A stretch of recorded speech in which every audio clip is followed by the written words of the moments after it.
Today our topic is mean value theorem. Mean value theorem is the generalized theorem of Rolle's value theorem. You can say that Rolle's value theorem is a special condition of mean value theorem. First of all, I would like to recall or refresh Rolle's value theorem. मैं role value theorem को थोड़ा refresh कर देता हूँ. मैंने आपको बताया था रोल्स वैल्यू थ्योरम उस वक्त अप्लाई होता है जब तीन कंडीशन मैट करें.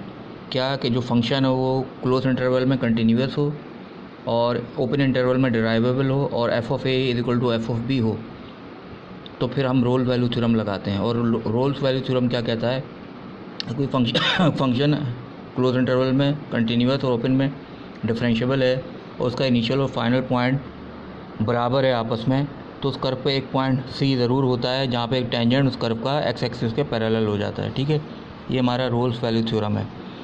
लेकिन इस बात का ज़रा ख्याल रखिएगा, फंक्शन को क्लोज इंटरवल में ए बी में कंटिन्यूस होना चाहिए, हर पॉइंट पर कंटिन्यूस होना चाहिए. और अगर इनिशियल और फाइनल पॉइंट बराबर ना हो तो रोल्स वैल्यू थ्योरम अप्लाई नहीं होता. मिसाल के तौर पे जैसे मैं आपको बताता हूँ, फ़र्ज़ करें मैंने आपको एक एग्जांपल दी थी, मैं दोबारा बता रहा हूँ.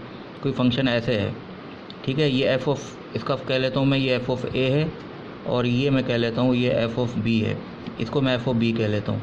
ये ए पॉइंट है, ये फ़र्ज़ करो ये बी पॉइंट है और फ़र्ज़ करो कि ये ए पॉइंट है. तो देखिए ये इसका F of A is not equal to F of B है. F of A F of B के बराबर नहीं है. ठीक है, तो तीसरी कंडीशन रोल्स थ्योरम की यहाँ पर ये वायलेट हो रही है.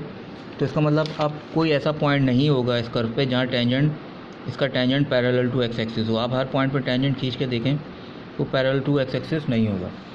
तो रोल्स वैल्यू थ्योरम ये कहता है कि अगर इस दो आखिरी की कंडीशन फुलफ़िल हो जाए तो फिर tangent parallel to x axis लाजमी, वो पॉइंट सी लाजमी मिलेगा जिस पर tangent parallel to x axis होगा.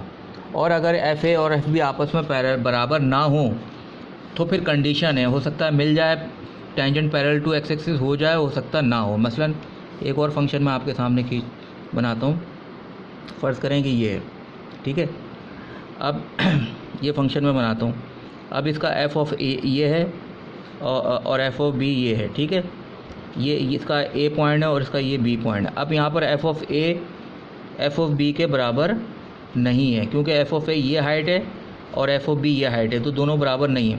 लेकिन यहाँ पर भी आपको एक पॉइंट सी मिल जाएगा जहाँ tangent parallel to x axis है. ठीक है, f dash of c is equal to 0, ये पॉइंट मिल जाएगा. तो इसका मतलब ये हुआ कि रोल्स थ्योरम ये नहीं कहता कि अगर बराबर ना हो तो मिलेगा ही नहीं. मिल सकता है, कंडीशनल है. और अगर ये दोनों बराबर हो जाएं तो फिर लाजमी मिलेगा. समझ में आ गई बात, फिर लाजमी पॉइंट मिलेगा. और अगर बराबर ना हो तो फिर कंडीशनल हो सकता है, जैसे यहाँ बराबर नहीं, फिर हो सकता है मिले या ना मिले. मैंने आपको एक क्वेश्चन दिया था करने के लिए, उसमें मैंने बताया था ये क्वेश्चन है, इसको रोल्स थ्योरम से आपने सेटिस्फाई कराना है. इस पर रोल्स थ्योरम लग सकता है नहीं, अगर लग सकता है तो पॉइंट एफ सी मालूम करना है जिस पर f dash of c is equal to 0. तो अक्सर स्टूडेंट कन्फ्यूज़ हो गए इसको करने में. देखें इसको आप सबसे पहले देखें नीचे क्या है, x-2, नीचे है x-2. यानी अगर नीचे 0 आ जाए तो अगर नीचे 0 आ जाए तो 1/0 इन्फिनिटी हो जाएगा. ये फंक्शन क्या बन जाएगा, फंक्शन इन्फिनिटी हो जाएगा. ठीक है, फंक्शन इन्फिनिटी किस पर, अगर x की वैल्यू मैं 2 पुट कर दूँ, अगर x की वैल्यू 2 पुट कर दूँ तो ये फंक्शन हो जाएगा इन्फिनिटी. और 2 कहाँ मिलेगा आपको, 2 इस इंटरवल में कहीं मिलेगा, है ना. 2 आपको यहाँ कहीं इस इंटरवल में 2 कहीं मिलेगा आपको.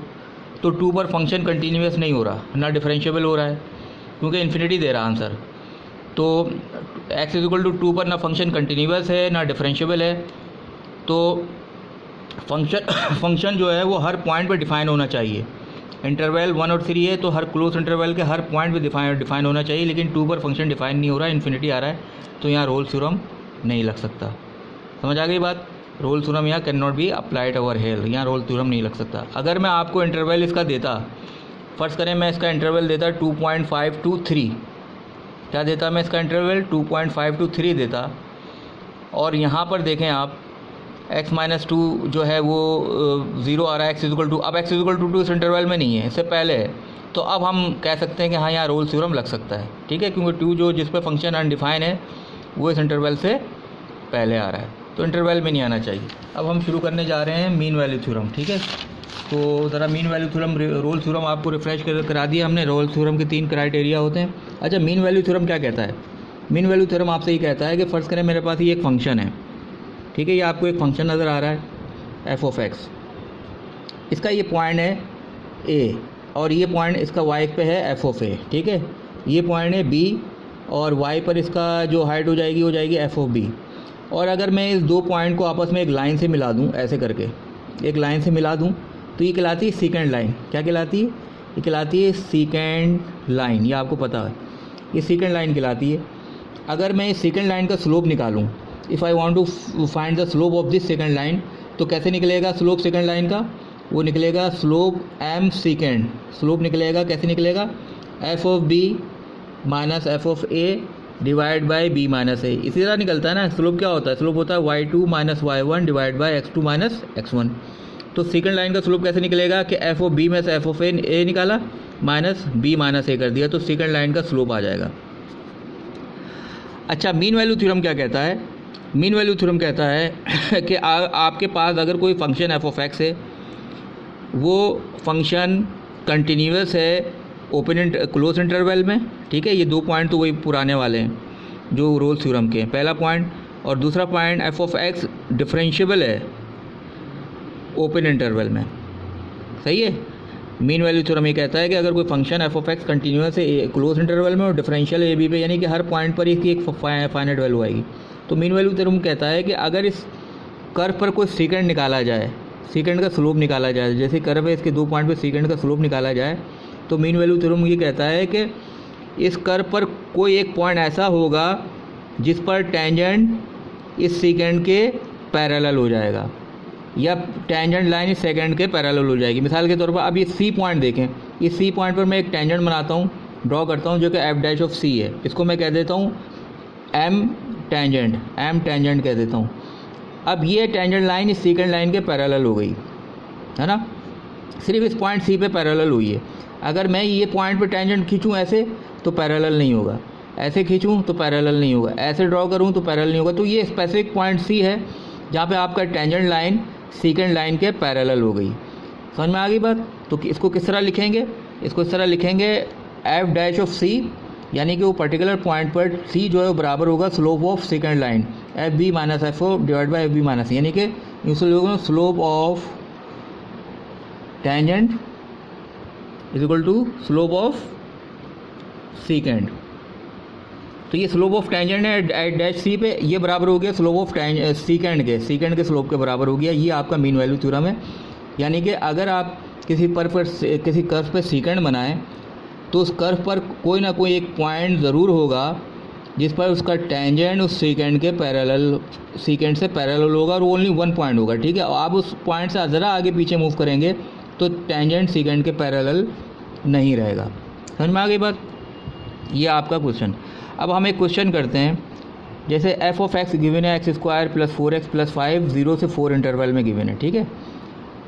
अब हम according to mean value theorem वो सी मालूम करने की कोशिश करते हैं जिस पर टेंजेंट सेकंड के पैरेलल हो जाए, सी वो पॉइंट जो है। कैसे मालूम करेंगे? हमें पता है डेफिनेशन क्या है मीन वैल्यू थ्योरम की, एफ डैश ऑफ सी बराबर है B minus F A divide by B minus A, ठीक है। तो एफ डैश सी कैसे निकलेगा?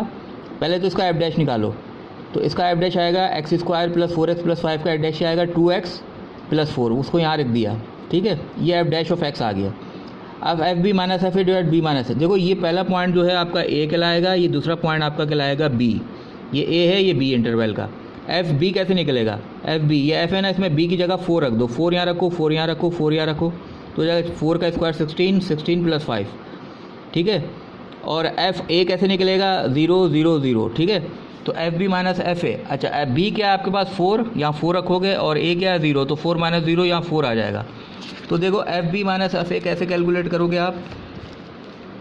बी माइनस ए आपको पता है यहाँ पे क्या है, बी माइनस ए यहाँ 4 है, तो एफ ऑफ 4 क्या आ गया? 4 square plus 4/4 plus 5। F of 0 क्या आएगा? देखो यहाँ पे एफ ऑफ ए जो है वो 0 है, तो एफ ऑफ 0 कैसे निकलेगा? यहाँ 0 पुट किया है, 0 पुट किया है, तो 5 आ गया, ठीक है। तो अब देखो यहाँ पर 4 square plus 4/4 plus 5 minus 5 divide by 4, ठीक है। तो ये इससे कैंसिल हो गया, तो यह आपके पास आ गया 16, यह आपके पास आ गया 16 प्लस 16, और यहाँ आपके पास क्या चल रहा है? इस साइड पे चल रहा है 2x प्लस 4, सही है। इधर से चल रहा है 2x प्लस 4, तो ये 4 इधर आके मल्टीप्लाई हो जाएगा, इधर जाके मल्टीप्लाई हो जाएगा। इधर चल रहा है 16 प्लस 16, इधर 4 इधर आ गया, तो ये हो जाएगा 8x प्लस 16 प्लस 16 प्लस 16।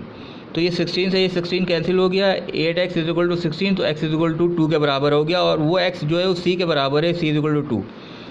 तो वो c इज इक्वल टू 2 इस इंटरवल 0 से 4 में लाई करता है, ठीक है। यानी कि कह सकते हैं हम कि अगर इस कर्व का हम सीकेंड निकालें तो c is equal to 2, c is equal to 2 वो पॉइंट होगा जिस पर इस कर्व का टेंजेंट सीकेंड के पैरेलल हो जाएगा। समझ में आ गई बात? c इज इक्वल टू 2 वो लाइन होगा। अच्छा, अब एक और क्वेश्चन करते हैं।